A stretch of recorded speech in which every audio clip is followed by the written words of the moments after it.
Eu quero agora convidar os meus irmãos para abrirem suas Bíblias na primeira epístola de João, primeira carta de João, do apóstolo João, no capítulo 2. Hoje nós vamos começar o capítulo 2. Nós estamos fazendo uma exposição de toda a carta. Os irmãos que estão nos acompanhando sabem disso. Aqueles que estão nos visitando, quero somente dar essa informação de que nós estamos fazendo uma exposição nesta carta. O que é isso? Nós estamos pregando sequencialmente, todos os domingos pela manhã, nesta primeira carta. Estamos fazendo uma exposição desta primeira carta que foi escrita pelo apóstolo João. E agora nós vamos, no capítulo 2, ler os versos, apenas os versos 1 e 2. Capítulo 2, versos 1 e 2. Eu quero convidar os meus irmãos para, mesmo assentados como estão, lerem comigo esses dois versos. Inclusive ele está disponibilizado ali nos nossos monitores, tá certo? Vamos ler lá. Filhinhos meus, estas coisas vos escrevo para que não pequeis. Se todavia pecar, temos advogado junto ao Pai, Jesus Cristo o justo, e ele é a propiciação pelos nossos pecados, e não somente pelos nossos próprios, mas ainda pelos do mundo inteiro. Amém? Vamos orar? Vamos pedir a Deus que, de uma forma muito particular, o Senhor Deus esteja falando aos nossos corações nesta manhã. Senhor, nós clamamos a Ti nesta hora, Pai, para que o Senhor, usando de misericórdia para com cada um de nós, o Senhor fale aos nossos corações, que o Senhor alimente as nossas almas, que o Senhor fortaleça a nossa fé, que o Senhor renove o nosso ânimo, que o Senhor nos aponte o caminho certo a seguir. Olha para nós, Senhor, somos Teus filhos, fomos alcançados pela Tua graça, e aqui nós estamos, ó Pai, submissos ao Teu querer, pedindo a Ti, Senhor, que abra nossa mente e o nosso coração, e que nos faça não somente entender, mas receber com alegria a palavra do Senhor. Em nome de Jesus é que oramos agradecidos. Amém. Meus queridos irmãos, o apóstolo João, ele aqui, mais uma vez, ele vai lembrar aos seus irmãos na fé, aqueles a quem ele estava escrevendo, os motivos porque ele escreveu estas palavras.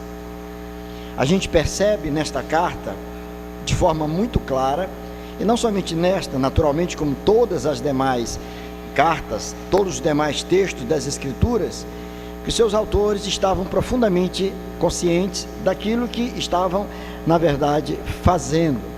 Aqui, João demonstra claramente um grande amor para com aqueles a quem ele estava escrevendo. Observem as palavras que ele usa para se dirigir os seus destinatários. Ele diz: filhinhos meus, filhinhos meus.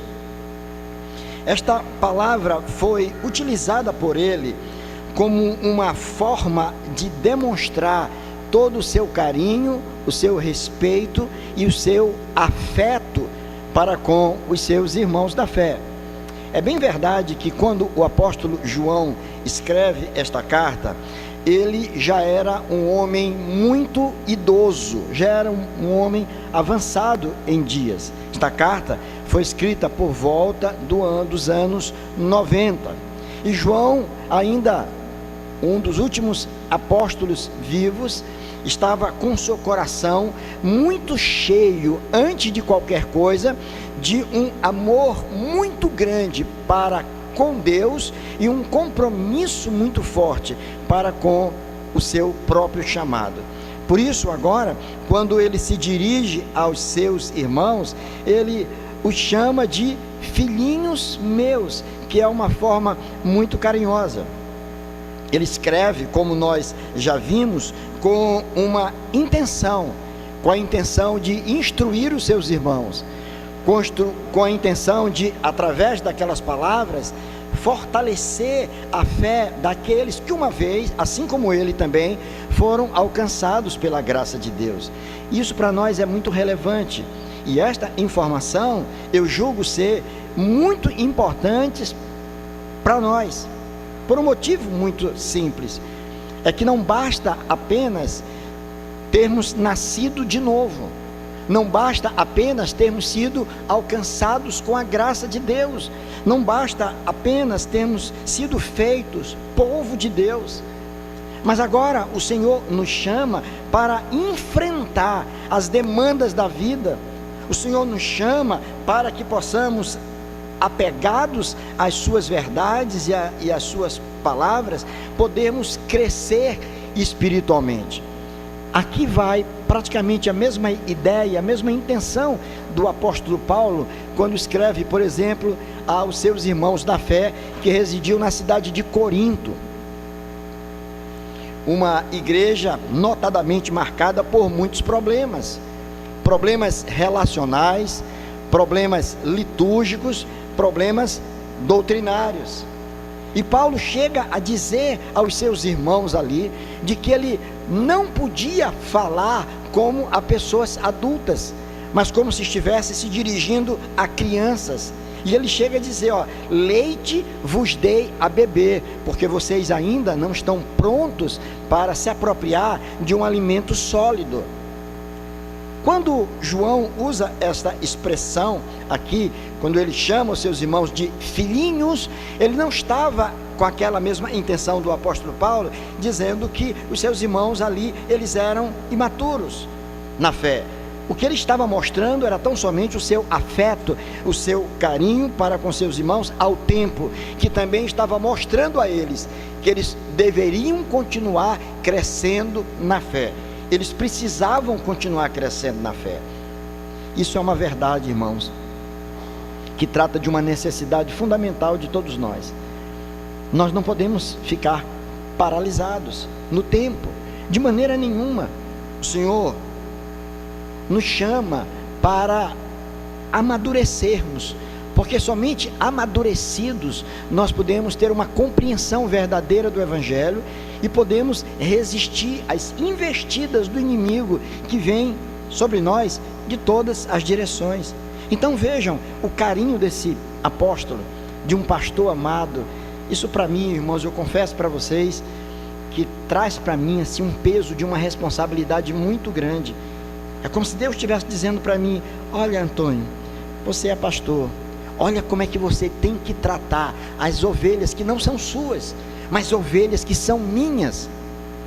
Olha como é que você tem que se relacionar com elas, tratá-las com afeto, tratá-las com carinho, e mesmo quando exortá-las, façam com amor, para que elas compreendam que Deus, o nosso Supremo Pastor, o nosso Redentor Jesus Cristo, as ama com amor eterno. Então isso fala muito ao meu coração, acerca da maneira que eu preciso me conduzir como pastor, como alguém que foi chamado por Deus para cuidar de pessoas que foram alcançadas pela graça de Deus, reproduzindo, portanto, esse mesmo cuidado que o Senhor tem para com cada um de nós.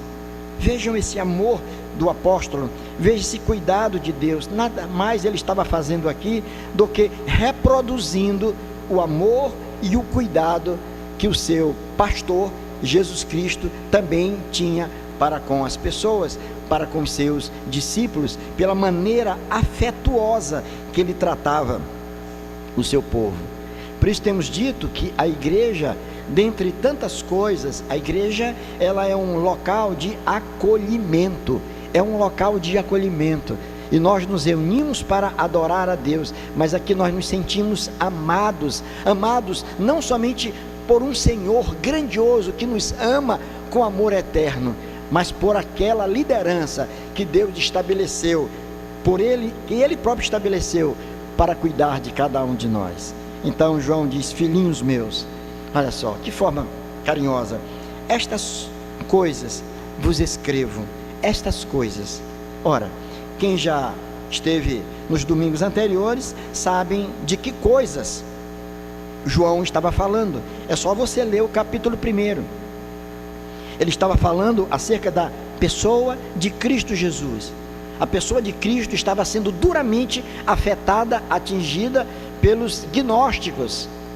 E agora, o que João está dizendo: olha, esse Jesus, diante do qual nós nos prostramos, ele não é qualquer um, ele não é o simples profeta, não, ele esteve desde o princípio com Deus, ele é eterno, ele é o próprio Deus encarnado, e nós o ouvimos e chegamos até mesmo a tocá-lo. Ele era gente semelhante a nós.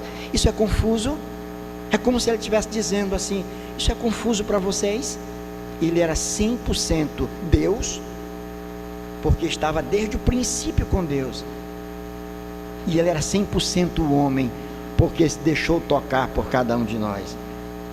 É esse que nós anunciamos, é no nome dele que nós estamos aqui, e é isso que João está dizendo: filhinhos meus, estas coisas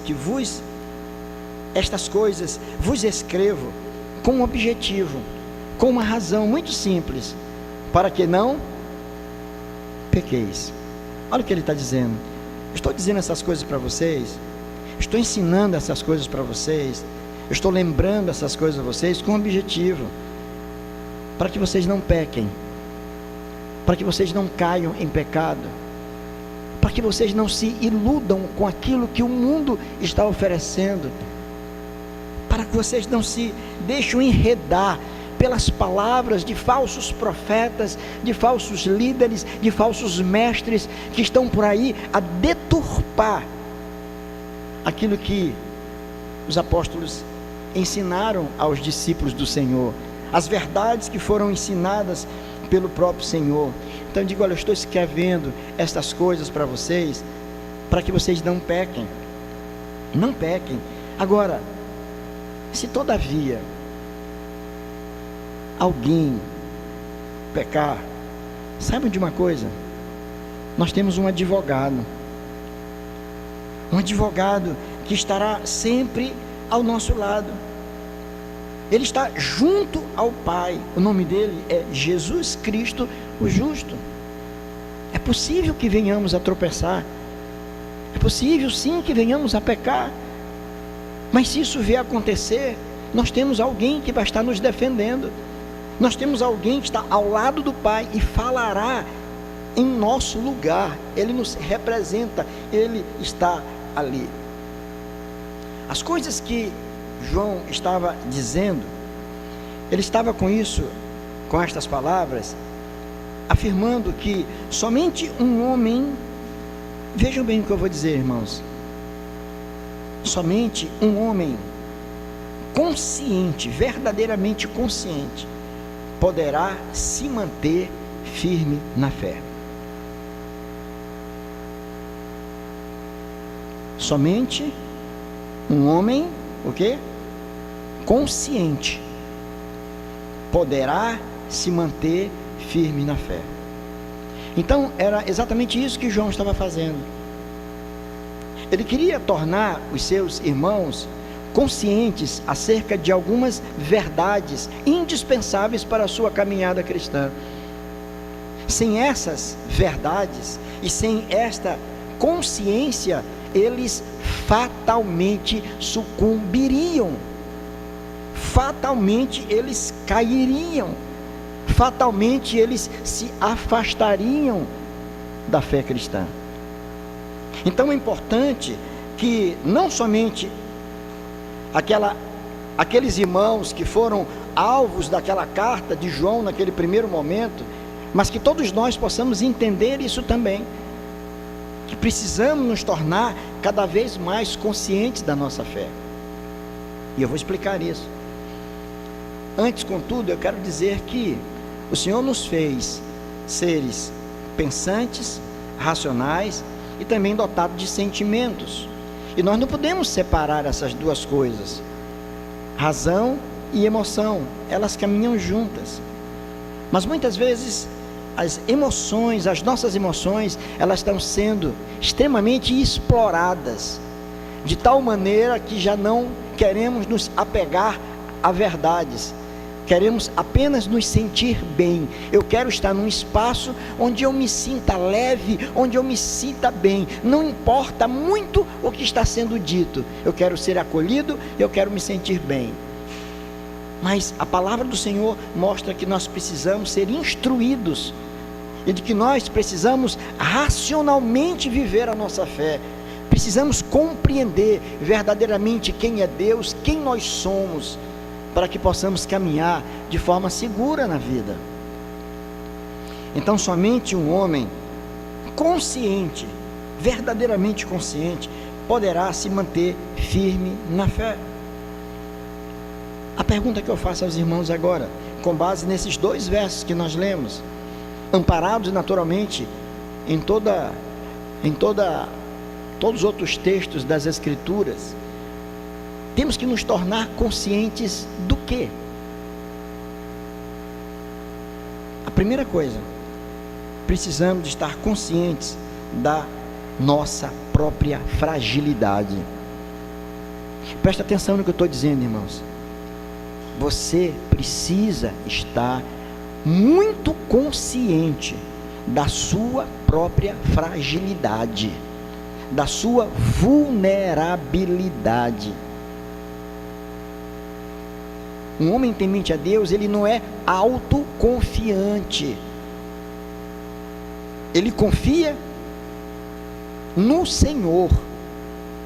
Ele não acredita no seu potencial humano, nas suas forças, em primeiro momento. Ele passa a depender de Deus, porque ele sabe que Deus é a razão da sua vida.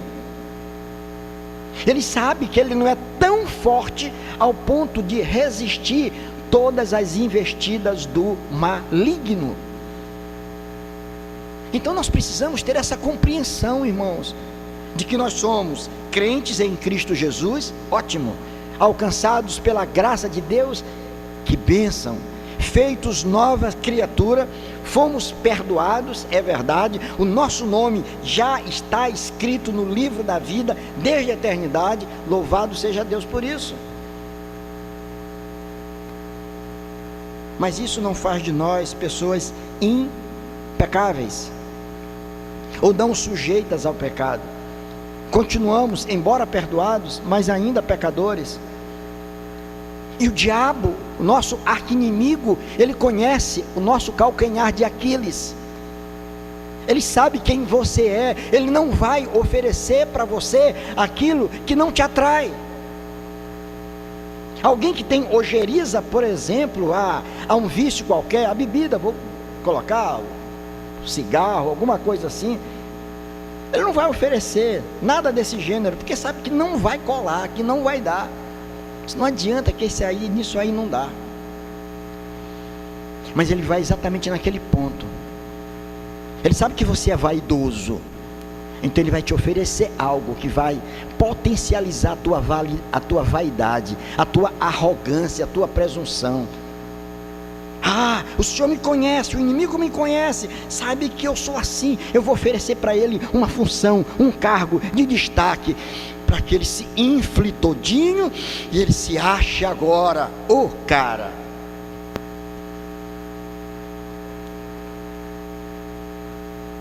Satanás é sagaz. João começa dizendo: filhinhos meus, estas coisas vos escrevo para que não pequeis. A questão é, por que ele usa essa expressão? Por que ele diz isso, para que não pequeis? Ele não estava falando com crentes? Não eram pessoas crentes? Eram. Assim como ele era. Não eram pessoas salvas? Eram, mas pessoas sujeitas ainda ao pecado. Por isso que ele diz mais à frente: se todavia alguém pecar, porque esse todavia, na verdade, diz respeito à nossa vulnerabilidade, porque todos nós estamos sujeitos. Você pode sair de um culto maravilhoso, abençoado, você pode sair com a sua maquiagem toda manchada por conta das lágrimas que você derramou, enquanto o sermão estava sendo pregado, enquanto a música estava sendo cantada. Mas você pode, ao sair no portão, já de repente tropeçar em algum pecado, por fazer algo que desagrade a Deus, por proferir alguma palavra que desagrade a Deus. Todos nós estamos sujeitos. Existem armadilhas em todo canto por onde nós passamos. Todo canto onde nós passamos. Eu me recordo ainda quando, na minha pré-adolescência, e nós estávamos de passagem, retornando para São Luís com meus pais, vindo depois de uma temporada, morando em São Paulo. Passamos em Fortaleza, na casa de um tio meu, por sinal é pastor, já com seus 97 anos, graças a Deus está lá, reverendo Otoniel. E na casa de uma tia minha, um local, uns campinhos de futebol, muito mato, umas trilhazinhas para chegar no campinho, eu junto. Campinho, coisa boa, né? Campinho de futebol, na várzea, como se diz. Para chegar lá, um campinho. Uma vez eu vi uns coleguinhas sorrindo, eu não entendi o que era.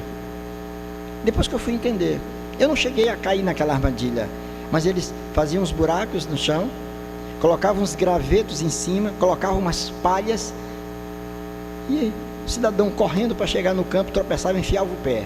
Podia até quebrar a perna, né? E dava boas gargalhadas porque alguém caía.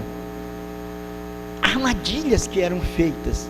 E eu fico pensando, quantas armadilhas não estão sendo feitas porque nós não estamos atentos no caminho que nós estamos andando. Estamos olhando lá na frente, ansiando, desejosos por alguma coisa, e não atentamos para as armadilhas, as arapucas que estão sendo colocadas diante de nós. Queridos, o que João está dizendo aqui é que os seus irmãos da fé precisavam ter uma compreensão, uma consciência da sua própria vulnerabilidade, da sua fraqueza. Vocês são fracos, não confie em vocês, nunca bata no peito porque alguém do seu lado errou, pecou, tropeçou em alguma coisa e você zombar dele e dizer: isso aí eu jamais faria. Nunca diga isso, porque você pode fazer igual ou até pior,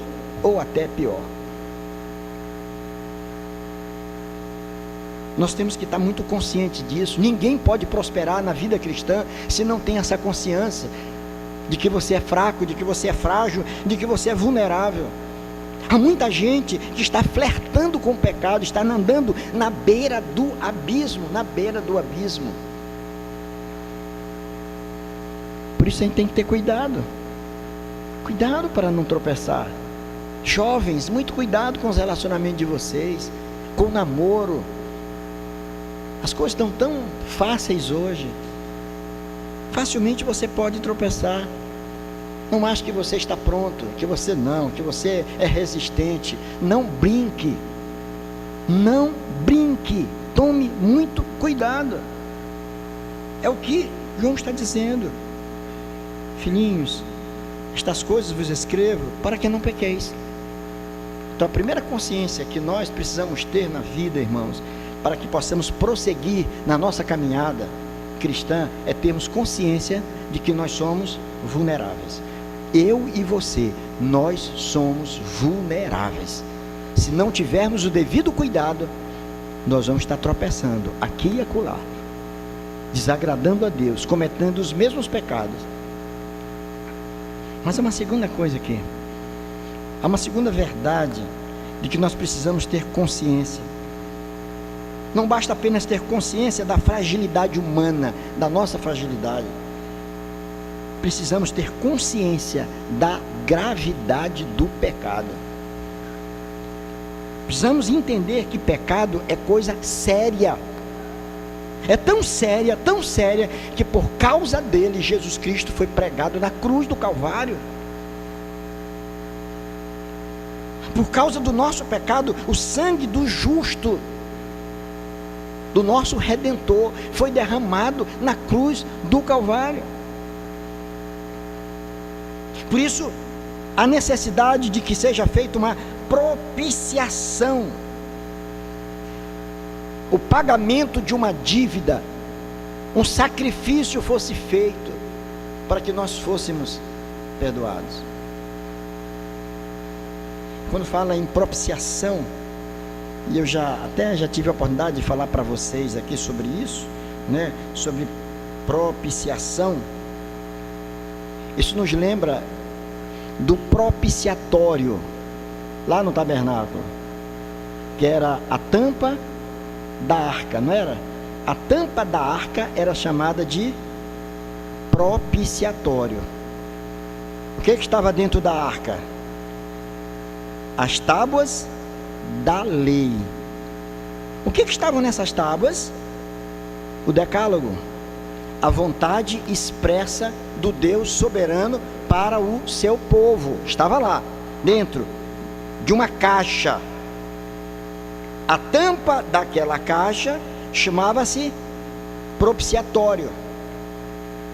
Acima do propiciatório estavam 2 querubins que ficavam com as asas, uma tocando na asa do outro, eles olhando para a arca. Não estavam olhando para frente, olhando para baixo com as mãos assim, com as asas assim. Aquilo tem uma representatividade muito grande, porque fora do tabernáculo, lá estavam as tendas armadas, e o povo que ia prestar sacrifício, em busca da remissão, do perdão de Deus. A ideia era o seguinte: eles estavam ali, e o Senhor estava ali. Os querubins, como se estivesse dizendo: olha, Senhor, quem está aí fora, todos eles transgrediram, violaram os teus mandamentos. Aqui eu estou vendo, todos eles, não tem nenhum que não tenha tropeçado em pelo menos um desses mandamentos. Todos eles erraram. Não há nenhum justo, nenhum sequer, todos erraram.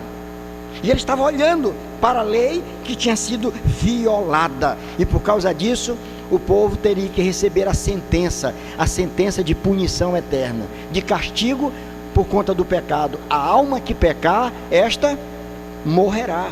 A alma que pecar, esta morrerá. Ora, é óbvio, se eles estavam em pecado, deveriam ser mortos. Mas agora, o sacerdote sacrificava o animal sem defeito, o animal era imolado, parte daquele sangue era depositado aonde? Justamente naquela tampa, no propiciatório. Agora era criada uma lâmina de sangue sobre aquela tampa, sobre o propiciatório, uma lâmina de sangue. É como se agora os querubins olhassem para aquela arca, para aquela tampa, e dissessem: olha, eu não consigo mais ver os mandamentos que foram violados, atropelados, desobedecidos, desrespeitados pelo povo. O que eu vejo agora é um sangue que cobriu tudo. Não existe mais dívida. A dívida foi paga, porque eu estou vendo um sangue, não consigo mais ver nada. Os irmãos estão entendendo? Foi isso que Jesus Cristo fez de uma vez por todas. Daí o autor de Hebreus mostrar a superioridade do sacrifício de Cristo em relação a todos os sacrifícios que eram feitos lá no Antigo Testamento. Não precisa mais nós chegarmos para o culto agora, cada um puxando a sua ovelhinha para ser imolada. Não precisa mais. Ninguém vir preocupado: eu tenho que fazer alguma coisa para Deus me aceitar, eu tenho que fazer alguma coisa para agradar a Deus. Não temos o que fazer, é crer que algo já foi feito por nós, que Jesus derramou o seu sangue. Ele é a propiciação e o propiciador. Ao mesmo tempo, ele se apresenta como oferta e como aquele que apresenta a oferta. Agora o Senhor vai olhar para nós, e o que ele vai ver? Ele não vai ver mais a mancha do pecado, Ele não vai olhar mais para o nosso escrito de dívida que está lá. Ele vai olhar para o sangue do seu filho. Ele vai dizer: esse está coberto com sangue.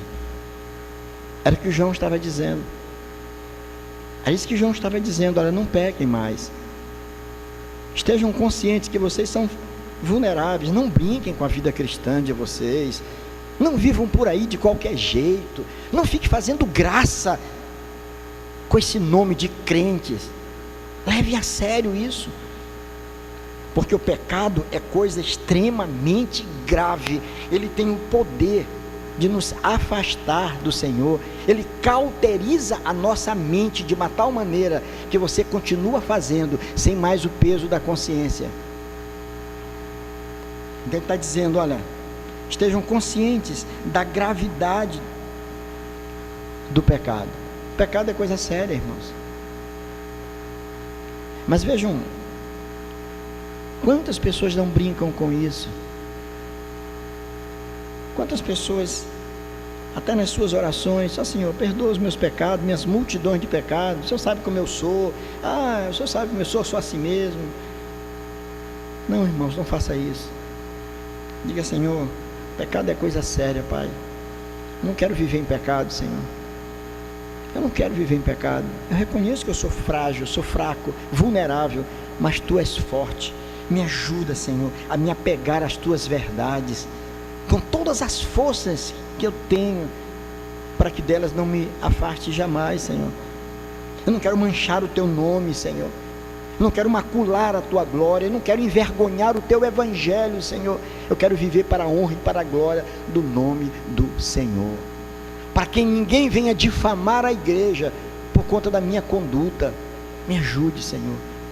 O pecado é coisa muito séria, ele é muito grave, e eu não quero entristecer o meu Senhor.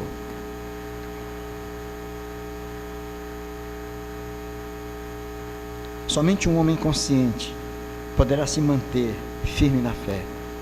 Primeiramente, consciente da sua própria fragilidade, consciente da fragilidade humana. Você, portanto, não é um super crente, não existe isso. Em segundo lugar, consciente da gravidade do pecado.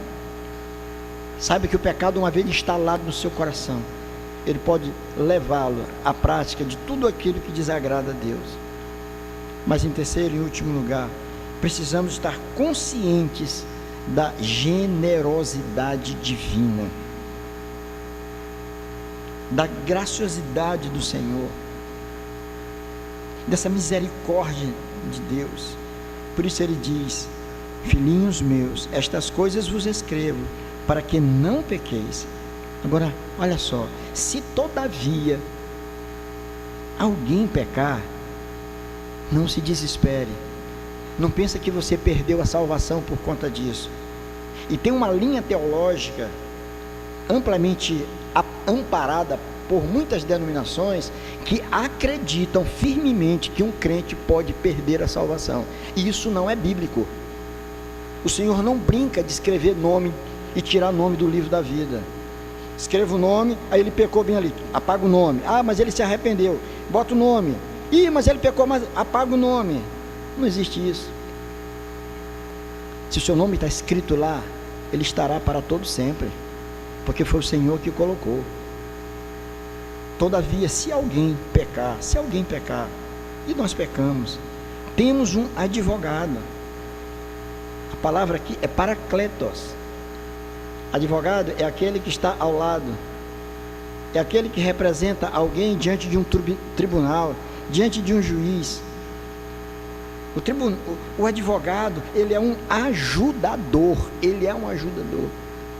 Nós não vamos para o tribunal, levados para o tribunal diante do Pai, sozinhos. Quando nós apresentarmos diante do tribunal, o inimigo, o diabolos, que é o acusador, vai dizer: esse que está vindo aí, esse aí o senhor não sabe, vou contar a história dele, ele fez isso, fez aquilo outro. Mas lá do lado vai estar o advogado, que vai dizer: não, por isso aí eu entreguei a minha vida, está paga a conta dele, eu paguei.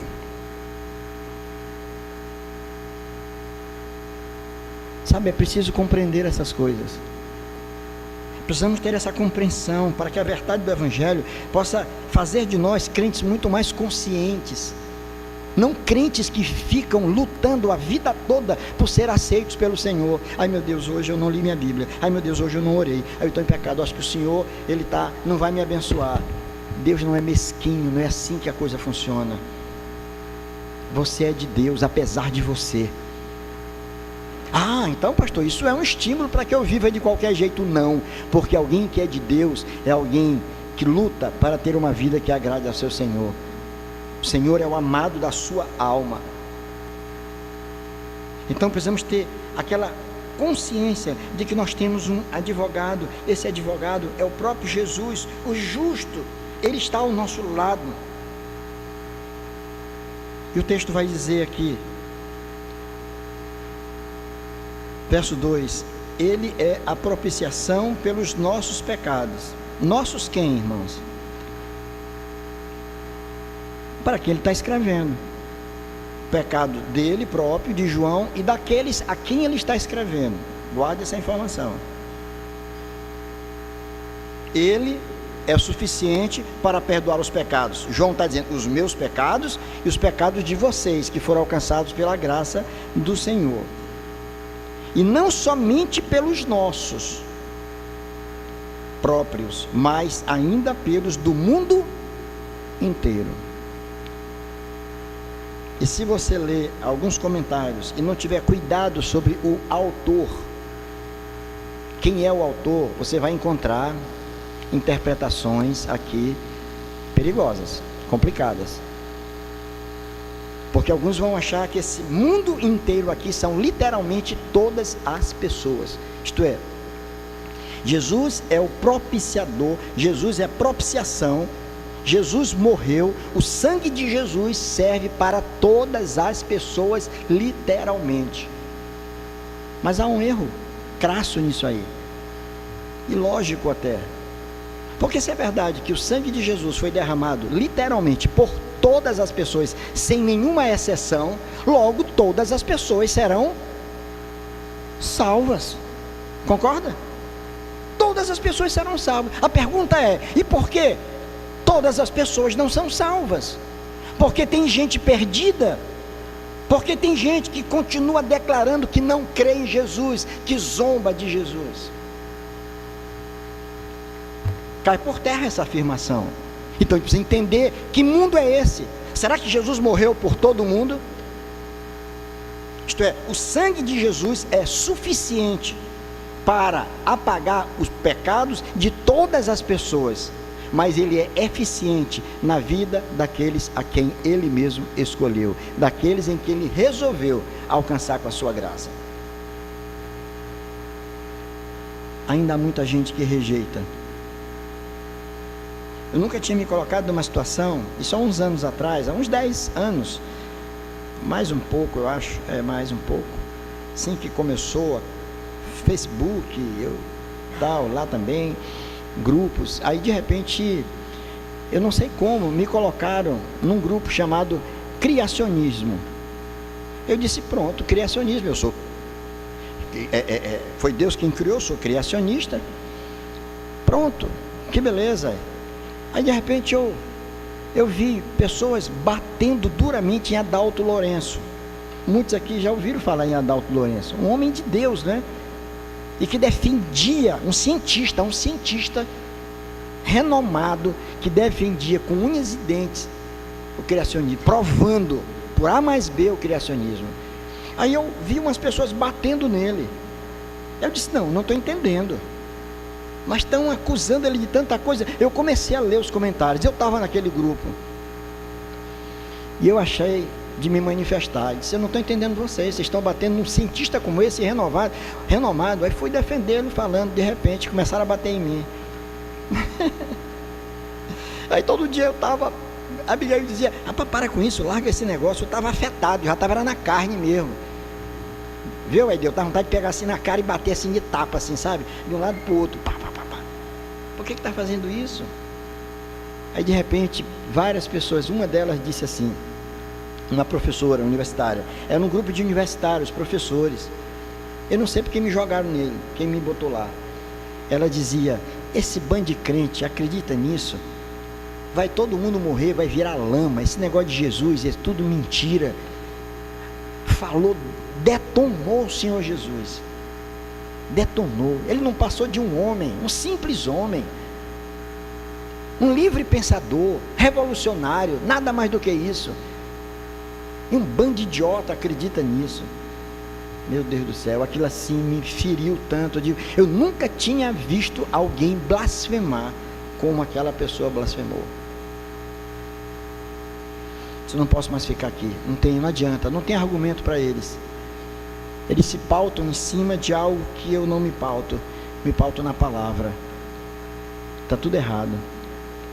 Ora, se o sangue de Jesus foi derramado e cobriu os pecados de todo mundo, literalmente, essas pessoas que blasfemam do nome dele, também elas estarão alcançadas, concordam? Claro que estarão alcançadas. Obviamente, esse não é o entendimento, não é isso que João quis dizer. Ele está mostrando a universalidade do pecado. O pecado atingiu a todas as pessoas, e o sangue de Jesus é derramado a todas as pessoas, independentemente de quem sejam e onde estejam.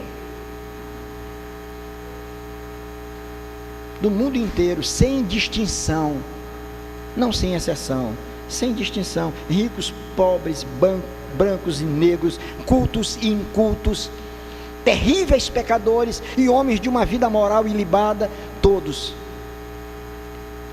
foram atingidos pelo pecado. Mas o sangue de Jesus alcança aqueles a quem o Senhor quis transformar. Portanto, louve a Deus por isso, meu irmão, porque se você está aqui, se você é um discípulo do Senhor, isso só foi possível porque o sangue de Jesus foi suficiente para cobrir os teus pecados, para te lavar completamente e fazer de você uma nova criatura. Então, somente um homem verdadeiramente consciente, ele poderá resistir e poderá se manter firme na fé, consciente de quem ele é, um miserável pecador, vai fazer dele um homem mais humilde e mais, não diria tolerante, mais compreensível, e vai tentar ajudar aqueles que tropeçam.